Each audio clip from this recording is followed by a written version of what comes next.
This video is serial killers that are on the loose today. Serial killers that are Get still right on on it. the loose.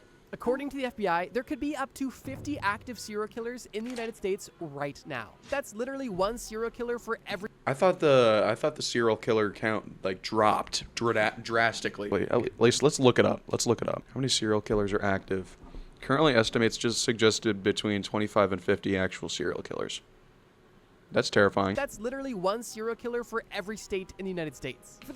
Yeah, but that doesn't mean that all there's one serial killer for every state. There could be 50 in one state. This year's Halloween special, I knew I wanted to talk about serial killers, but I also knew I wanted to make it extra creepy, which is why I wanted to discuss not serial killers who we all It's not Halloween anymore. know and have been put to jail or put to death. I wanted to discuss serial killers that are currently active or still on the loose to this day. Being on the loose and being active are two different things, which is why this video is a bit of a double feature. I'm going to start by going through Genuinely terrifying though, knowing that there's other people out there that could just come to my house and kill me for no reason. every serial killer who is still walking among us, and then I'm going to build up to not only serial killers who are on the loose, but are also on the loose and active to this very day. So without further ado, let's talk about killers that could Wait, how does he know?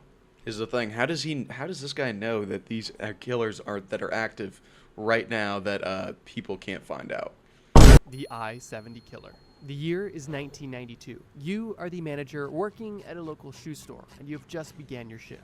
Today was like any other day. You were alone in the store, and the store was quiet. That was until one peculiar-looking man walked in. He enters the store. Hell no. Hell no.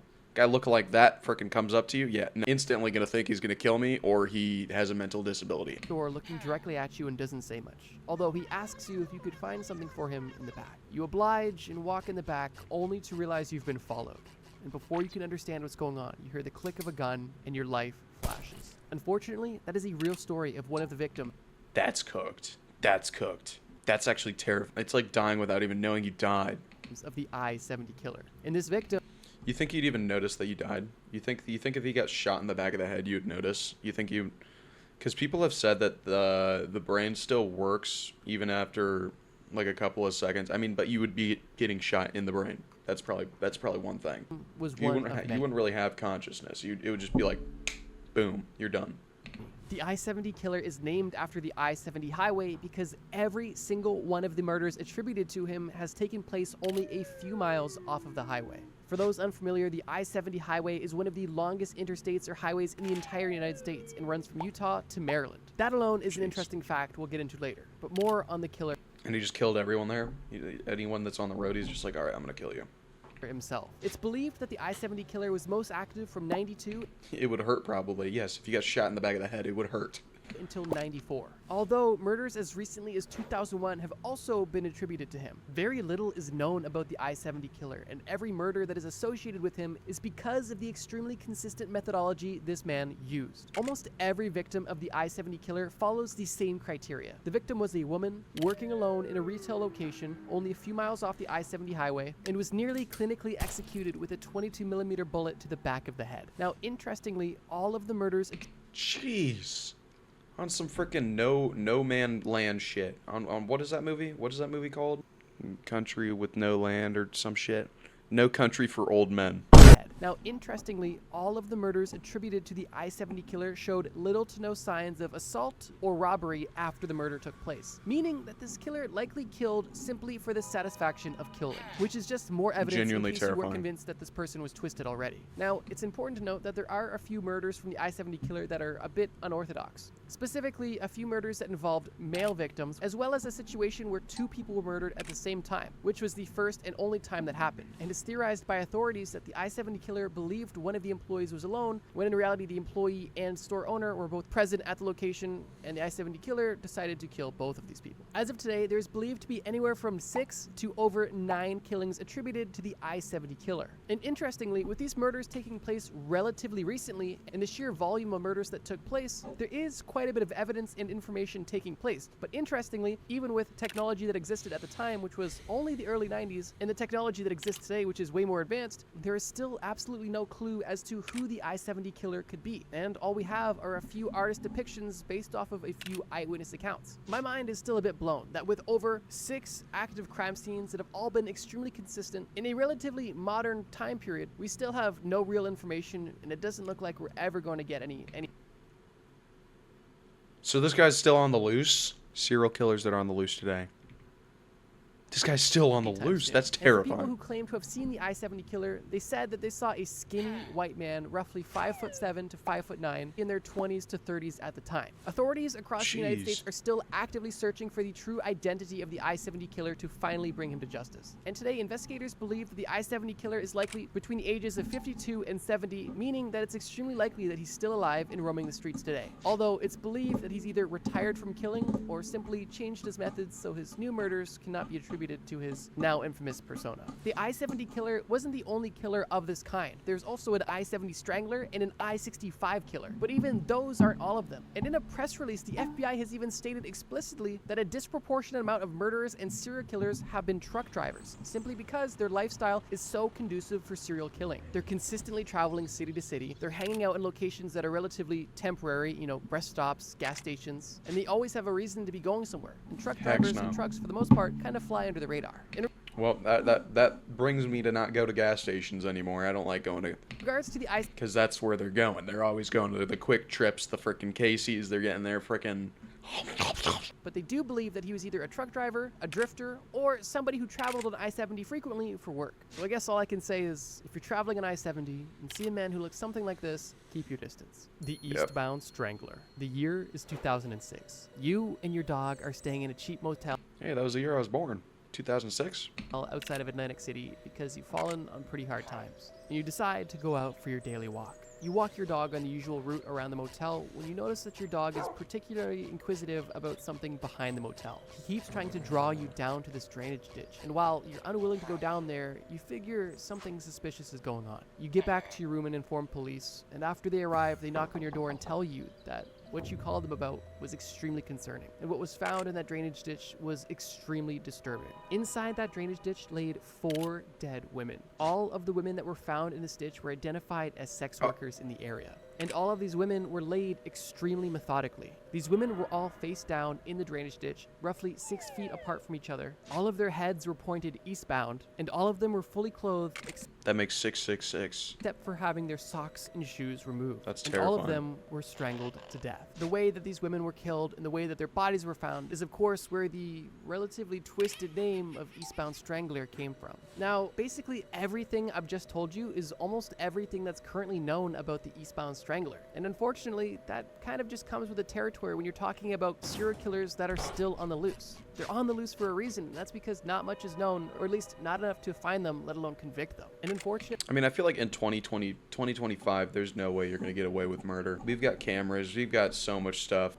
this leaves a lot of room to speculation. And I would argue that if this serial killer was at least strong enough to strangle and move the bodies of 4 women into a ditch, then it's likely that they weren't extremely old when these killings took place. And because these killings took place only 19 years ago, I would say it's very likely that whoever killed these 6 women is still alive today and possibly still active, because all of these 4 murders were only linked together because all of the bodies were found in the same place. But if this killer decided to just go in any other place in the country and kill somebody in any other way, well, nobody's going to really suspect the Eastbound Strangler. The Jeff Davis 8. Cooked. Fortunately, the Jeff Davis 8 situation does have quite a bit of information surrounding it. However, this information, while not only upsetting, only leads to more questions than answers. The Jeff Davis 8, or the Jennings 8, refers to a series of murders that took place between 2005 and 2009 in the small town of Jennings, Louisiana.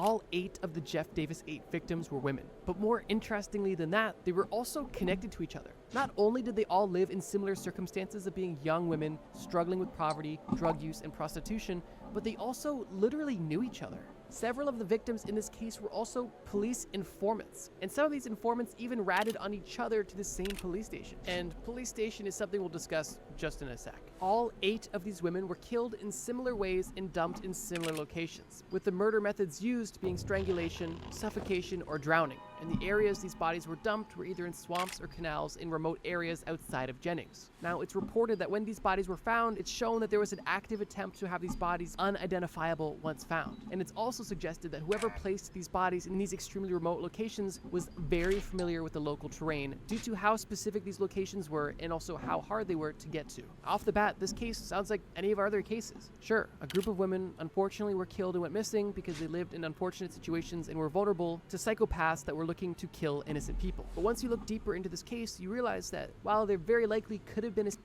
serial killer who killed these 8 women, it's also very highly suspected that there was some police involvement, and the theories on the involvement of these police varies drastically. Some people believe that the local authorities not only executed the planning, killing, and hiding of these women's bodies, while others suspect that the local police were simply complicit in the situation and didn't put much effort into investigating the situation simply because of who the victims were. Now, whether you believe that the Jeff Davis 8 killer was a single serial killer or potentially a group of people involved in law enforcement, the same conclusion can be drawn. Nobody has ever been charged for the murders of these 8 women, and unfortunately, it doesn't look like anybody ever will, which means that the lunatic or lunatics who killed these 8 women are definitely on the loose and walking among us today. To me, this is another case that just rings so odd because there was literally 8 murders that took place over 4 years in super modern history. Like, we're talking 2005 to 2009. Like, the technology wasn't where it is now, but it was definitely advanced enough to have some progress on this. So the fact that 8 murders can take place in 4 years in the exact same place and nothing ever comes of it is extremely suspicious, which is why, for that reason, I don't think that looking more closely at law enforcement is a bad idea. And if you watch some of the documentaries or read some of the books about the situation, then you'll Yeah, that's genuinely terrifying because there are corrupt cops out there that would do something like that. definitely get a deeper perspective on the potential law enforcement involvement. The West Mesa Bone Collector. The year is 2009. You are an active outdoorsman, and this time you decide that something I am an active outdoorsman. that could be fun to try is I like going on bike rides. Bike rides are my favorite. testing your survival skills in the middle of the desert. And that's when you decide to try living off the land in Albuquerque's West Mesa. You spend your first day on the Walter White? trip hiking Walter and White? getting familiar with the landscape, until while hiking through a mesa you see something sticking out of the ground. It doesn't look like a flower or cactus, and as you get closer you realize that this is a bone, but it doesn't look like any animal bone you've ever seen. And you realize that what you're looking at is a human bone. Immediately, you call the authorities, and within hours, the police have not only dug up one body, they've actually dug up the remains of 11 women and girls. The West Mesa Bone Collector is, first of all, just an insane name to give a serial killer, and second of all, one of the most infamous unsolved cases in modern history. It's unnerving how recent some of these cases are and how little information is actually available. In the That is a lot of people just for no frickin' evidence at all. case of the West Mesa Bone Collector, the bodies were discovered in 2009. However, it's believed that the murders took place from 2001 until 2005. Following the unfortunate trend already evident in this video, all of the victims of the West Mesa Bone Collector were women. But not only were they women, some of these women were sex workers, and some of them were just struggling with homelessness and addiction. But definitely most saddening of all is some of these women weren't even women at all. Out of all of these 11 victims, well, technically 12, one was a 15-year-old girl and one was an unborn child. Because all of the bodies were skeletal terrible. remains by the time they were finally found, authorities were not able to determine a definitive cause of death, although they did say that trauma on the body was evident. And while the murder methods of the Mesa killer are unfortunately unknown, the one consistent variable in the situation is the method of hiding the bodies. Every single one of these 11 bodies was hidden in the exact same location, with the bodies being wrapped and then placed underground in an active effort to make sure these bodies were never found. And while the bodies were eventually found, the killer never was. At least not yet. And He's on that Brian Moser type shit. once again, this Brian is another Moser. upsetting situation of potential mismanagement from the authorities. Because seriously, how do at least 11 women go missing in 4 years without anybody saying anything? And then Yeah. when all of these women are found in the exact same location, even then, nothing is then known or discovered for the next 20 years. I mean, there were cameras back then, right? There were cameras back in 2000, 2001 to 2009, but the cameras weren't that great. It's so disheartening. And I didn't mean for this video to be a bummer. It was kind of supposed to be scary, but I guess with this sort of situation, it, well, comes with the territory. But regardless, with these murders taking place only from 2001 to 2005, it is extremely likely that the killer who executed these murders is still alive today and walking among us. The Rainbow Killer.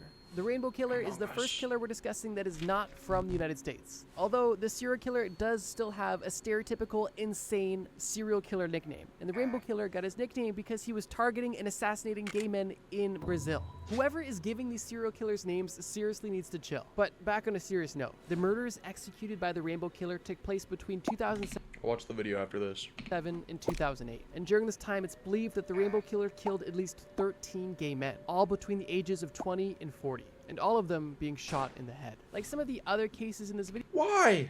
it was suspected that the alleged serial killer could actually be a member of law enforcement. However, That's in this insane. situation, this was something that other authorities took seriously. And in 2008, the same year that the murders were actually ongoing, the Sao Paulo Public Safety Department actually made a public statement announcing that the killer might actually be a police officer, which I think is a very bold and respectable claim for the government to say. Like, if one of their own is doing this, it's important that they be able to speak up about that. Interestingly, later that same year, in December of 2008, a Brazilian police officer was actually arrested because an alleged eyewitness stated that he saw this police officer kill a gay man by shooting him 12 times. And on top of this, another eyewitness reported to authorities that they saw the same police officer often hanging out in the same park where all of these gay men were being harassed and killed. Now, with Shooting someone 12 times is insane. two very strong eyewitness claims, obviously there was a case against this police officer.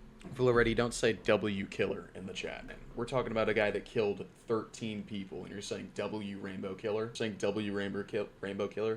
And for This dude killed 13 people for no reason. the first time in this video, it seems like there may be justice served. However, that was not the case, because I mean, there's just some shit that you should joke about, and then there's some stuff that you don't joke about. You know? Because in 2011, 3 years later, the police officer that was alleged of killing this gay man and potentially being the Rainbow Killer was released after his trial because it was declared that he was not guilty by the jury. And whether you believe that it was actually this police officer or someone else entirely, the end result is the same. The Rainbow Killer, responsible for killing over 13 gay men, is still on the loose to this day.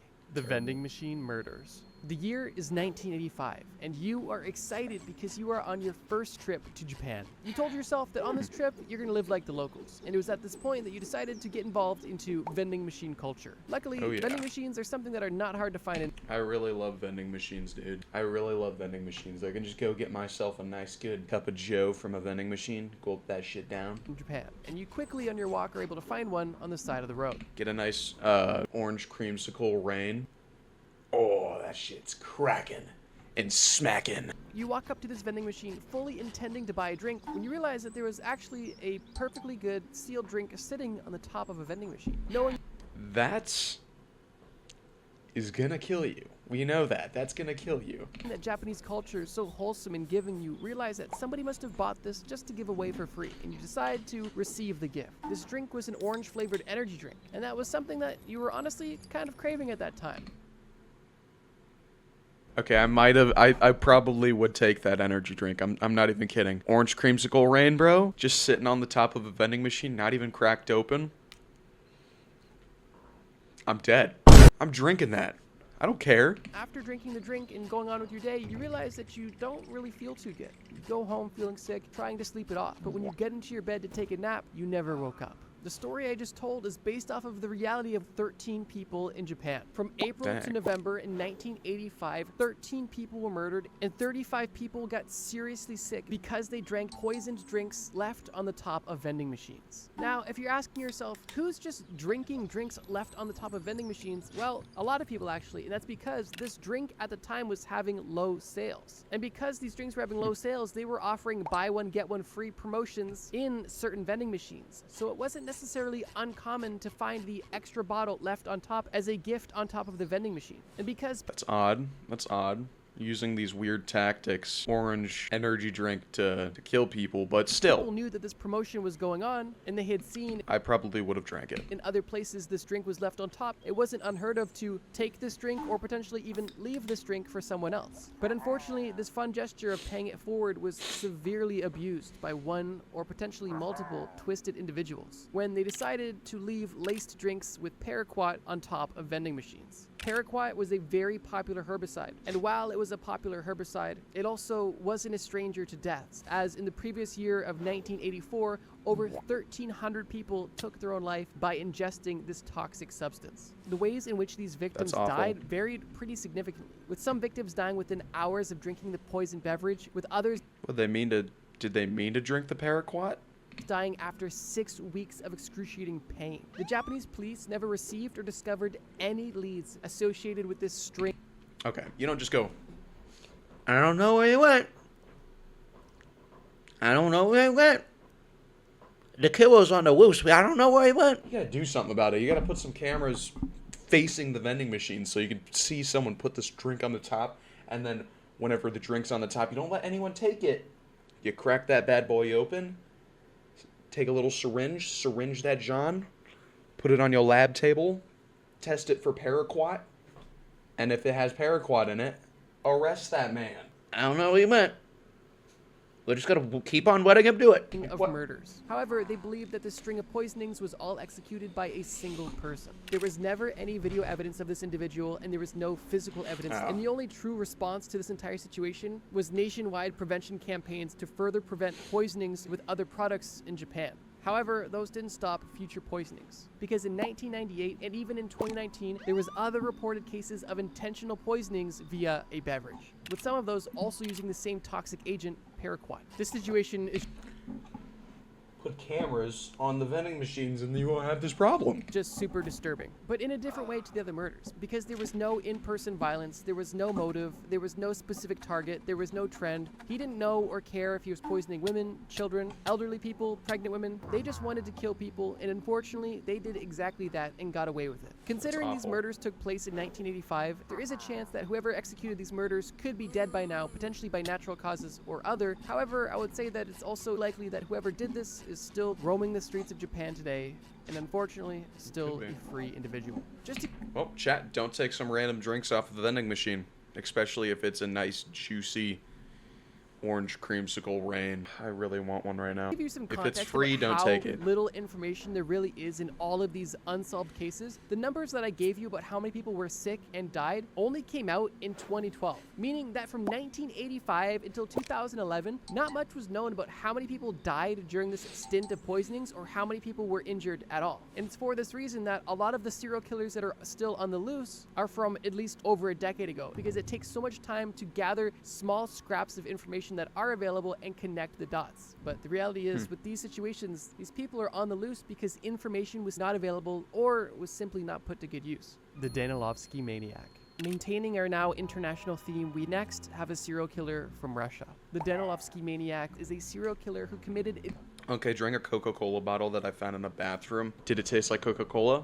Or did it taste like paraquat? at least 7 murders between 2004 Or someone peed in it. in 2007 in Shapovitz, Russia.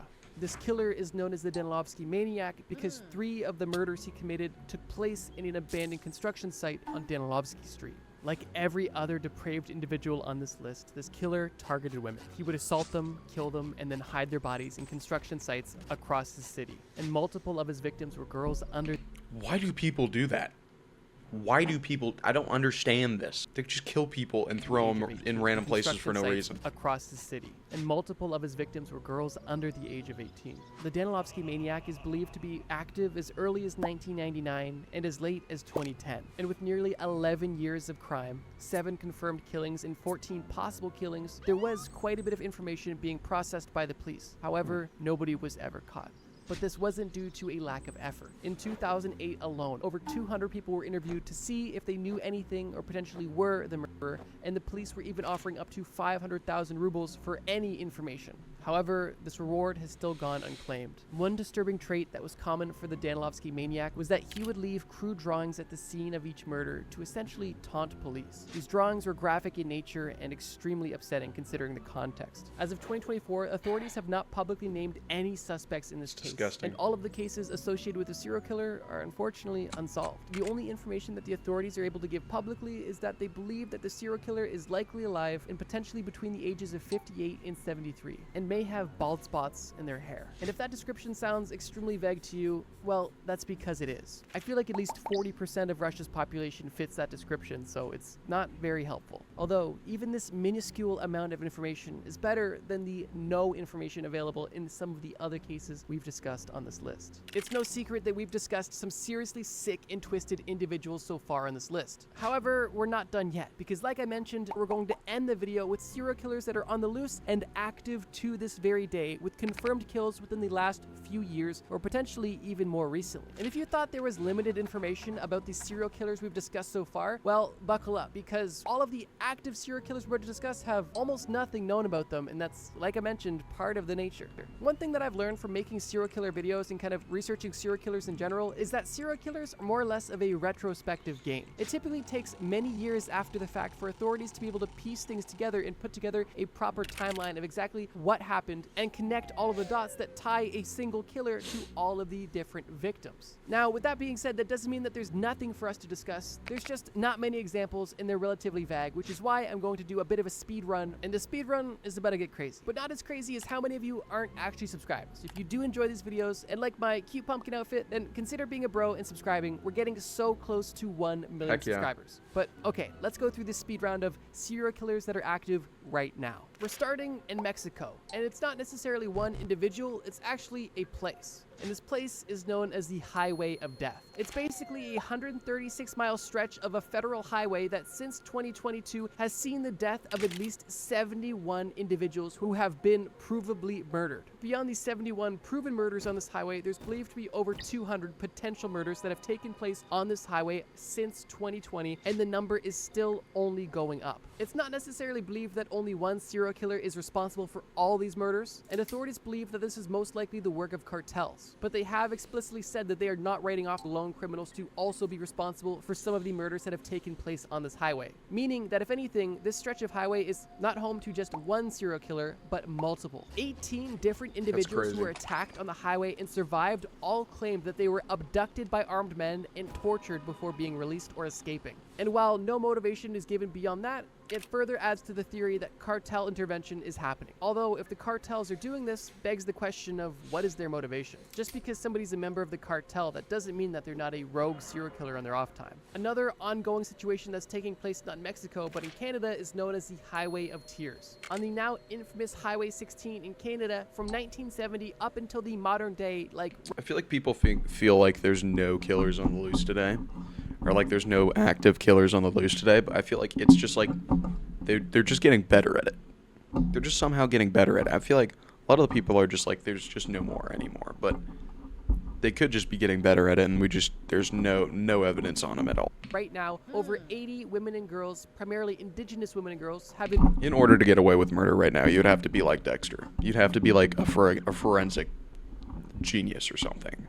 Murdered or have gone missing while walking on the side of this highway. With this string of murders ongoing now for over 50 years, it is believed that murdering innocent people on this highway has become more or less of a multi-generational tradition among seriously twisted individuals. And it's believed that not one, but many individuals have killed innocent women on this highway for a plethora of disturbing reasons. Going right back down to Mexico, we're discussing the toy car murderers. This is once again not necessarily one killer, but a group of killers who live in Sinaloa. These murders took place from 2019 to 2023 and still may be ongoing to this day. They have 5 proven victims and 6 possible victims. And this killer or group of killers are known as the toy car killers because they are specifically targeting car thieves. Yeah, like this is some Dexter stuff. These individuals are identifying car...